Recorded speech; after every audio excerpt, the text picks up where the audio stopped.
Bet kur visu laiku bija Paspartū? Kamēr Phileas Foggs un Auda kuģoja ar tankaderu un pieredzēja vētru, Sulainis ceļoja ar Karnatiku. Taču viņš nespēja skaidri atcerēties, kā nokļuva uz kuģa.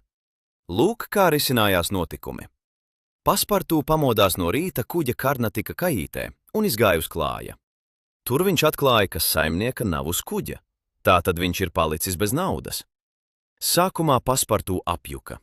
Viņš nesaprata, kas noticis. Viņš staigāja pa klāju, elpoja jūras gaisu un pamazām sāka atcerēties iepriekšējā vakara notikumus. Paspartū neskaidri atcerējās, kā viņš uzkāpa uz kuģa Karnatika pēdējā brīdī, kad kuģis jau gāja projām no piestātnes. Paspartū saprata, ka Fiks tīšām izdarīja tā, lai viņš nevarētu brīdināt saimnieku par kuģa attiešanas laika izmaiņu. Tagad misters Foggs zaudēs derībās un bankrotēs. Paspartū bija ļoti dusmīgs uz policistu Fiksu.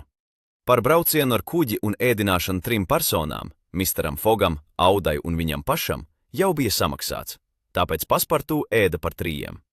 Bet viņš nezināja, ko darīs Jokohamā. Kā viņš Japānā iztiks bez naudas?